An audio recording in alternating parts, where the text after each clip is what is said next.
Somewhere in London, during the summer of 2013, a woman sat alone at her computer late at night. The house was quiet. Her children were asleep. Her partner had gone out, probably to a pub, probably to drink, probably to stew in the anger that seemed to be with him constantly.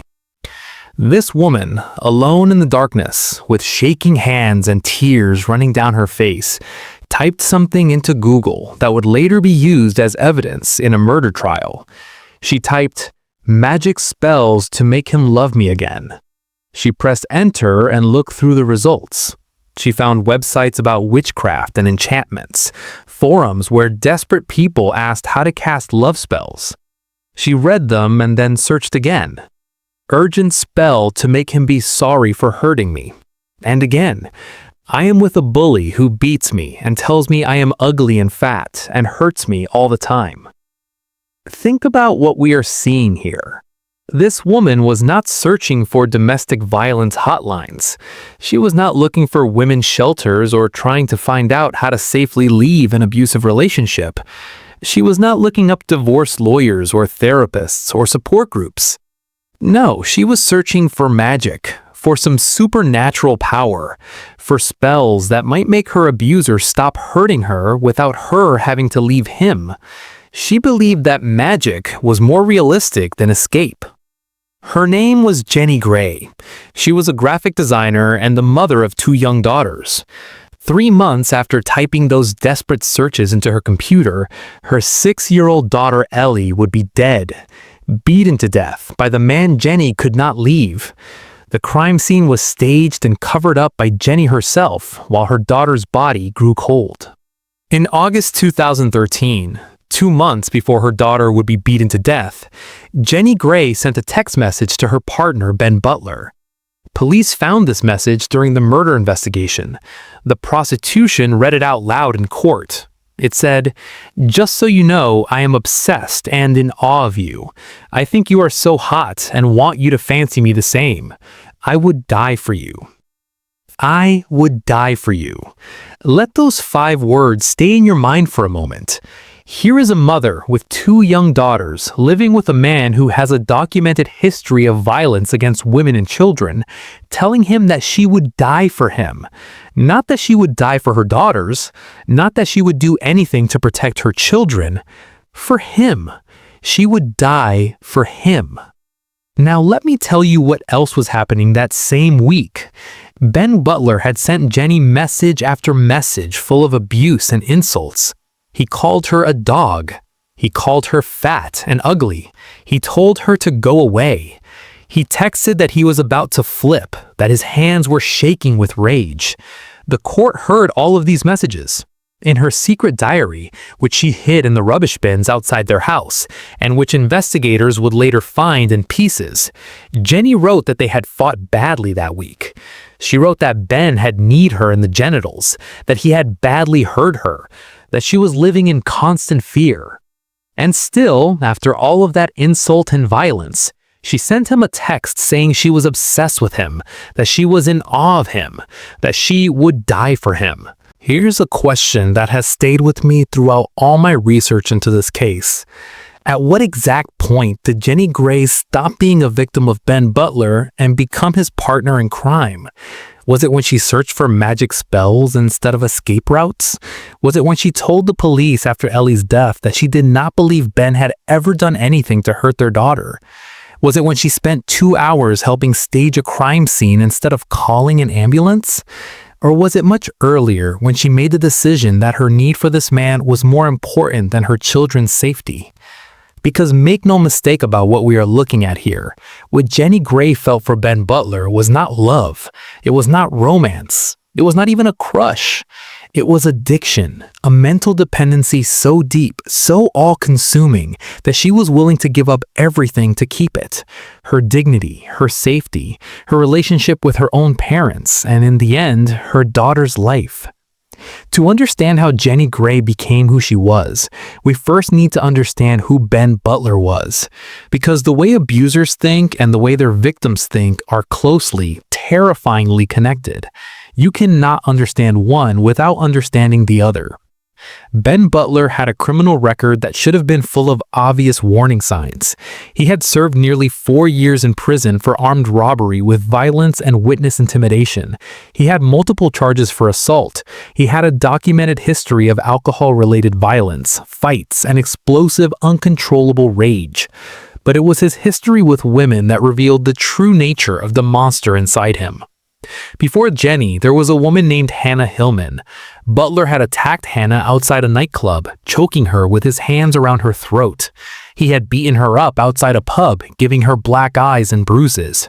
And here's a detail that chills me to the bone.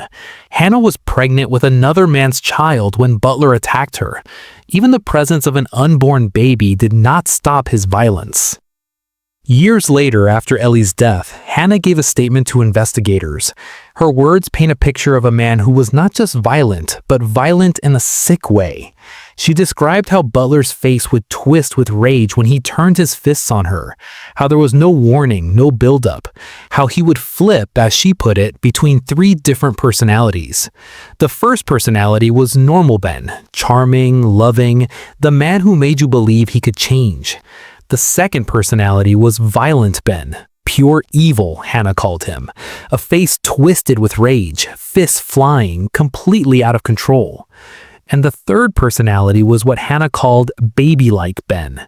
After the violence, he would transform into an almost childlike state. He would say sorry, he would cry, he would beg for forgiveness. He would say, I am sorry, I cannot believe I have done this, it is not me. This is textbook abuser behavior, the cycle of violence, regret, and promises. The way abusers convince their victims that the violence is not normal, that it is unusual, that the real person is the one who cries and apologizes afterward, not the one who throws punches. Hannah said something that has stayed with me. She said, "He always used to hit me in the face. I did not think he could help it. He used to lose control so completely. Even on Christmas Day," she said, "he switched for no reason, held her down, and gave her a black eye." This was the man Jenny Gray met at a party in 2005. This was the man she fell for. This was the man she chose to have children with. The court would later describe him as violent, controlling, and self-centered, a man who treated his family like trophies for what the judge called a fantasy of being in charge. Ellie Butler was born on December 30th, 2006, at a hospital in London. She was a healthy, beautiful baby. She had her whole life ahead of her. She was just 7 weeks old when the first warning came. In February 2007, baby Ellie was taken to a doctor with burns on her forehead and fingers. Ben Butler explained that she had rolled into a hot radiator and burned herself. The doctor, perhaps wanting to give a new father the benefit of the doubt, believed him. Days later, Ellie was rushed to the hospital again. This time, it was far more serious.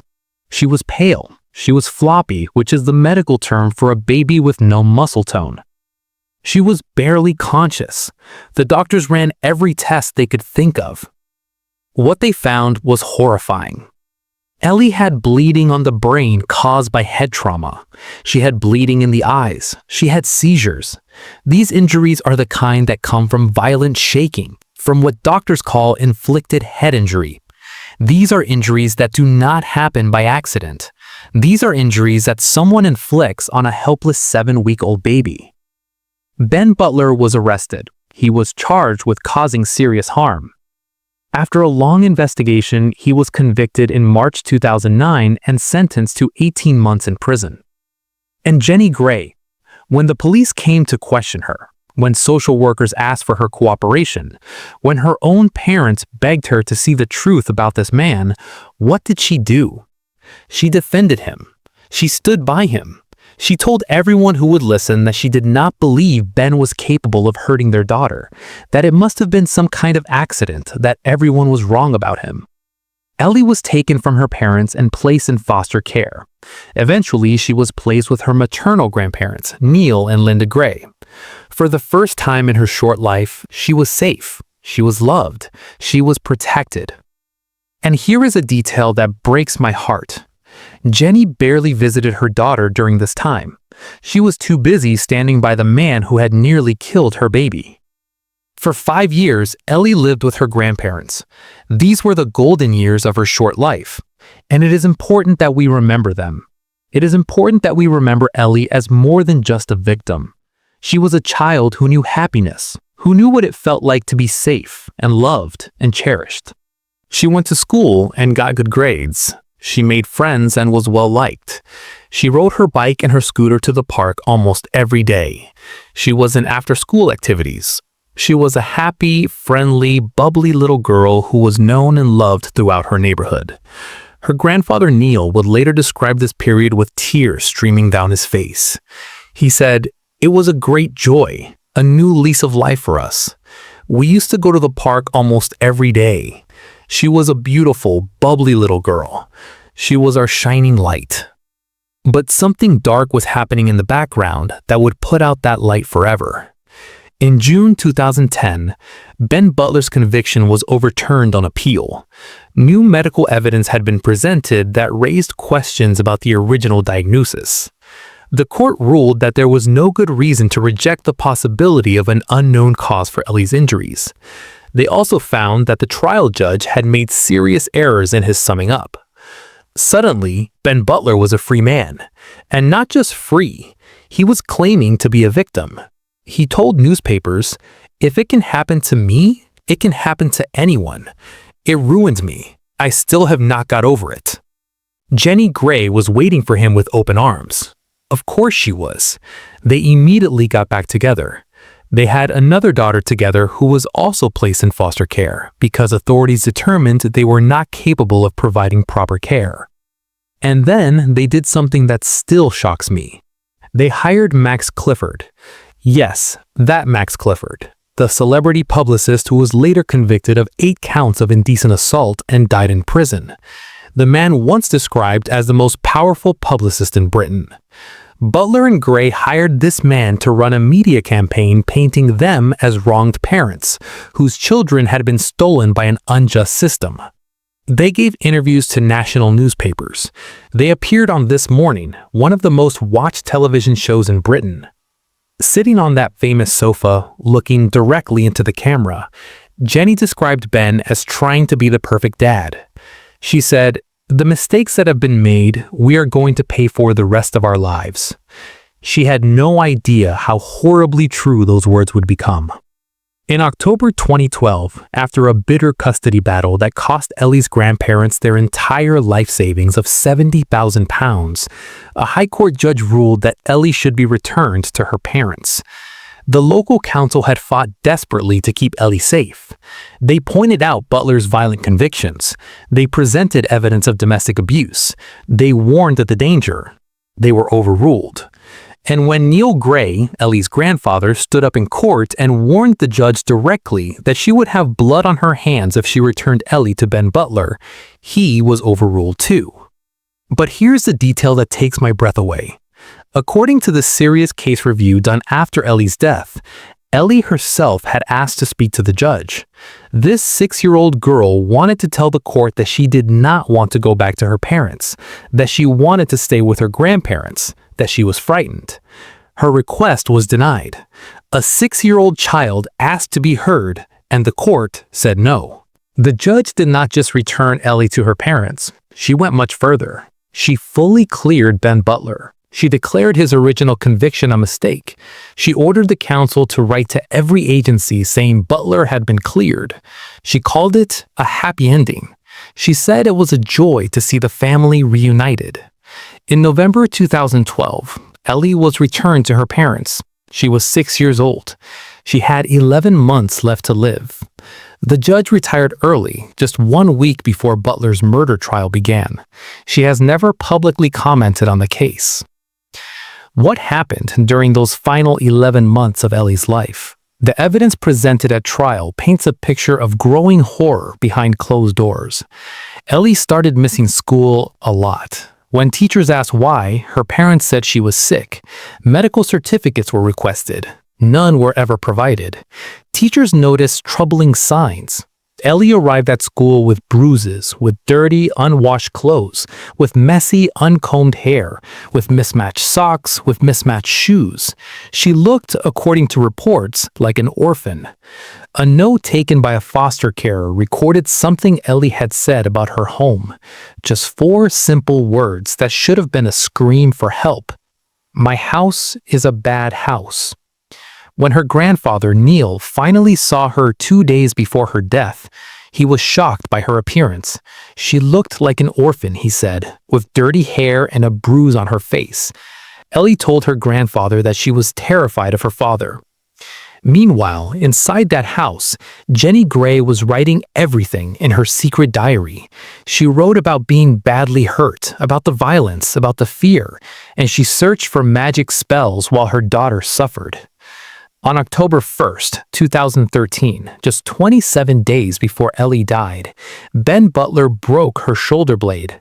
The court determined this injury was caused by him. A broken shoulder blade is an incredibly painful injury. For almost 4 weeks, 6-year-old Ellie walked around with a broken bone that was never treated. She went to school in pain. She played in pain. She slept in pain. Jenny Gray knew about this injury. She was convicted of child cruelty for failing to get medical help. She watched her daughter suffer and did nothing. Why? Because getting medical help would have raised questions, and questions might have led to Ben being taken away from her.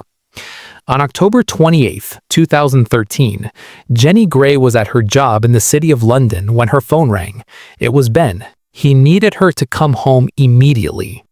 Witnesses in her office heard what Jenny said before she hung up and ran out. Those words were, "What did you do?" Not "what happened," not "is Ellie okay?"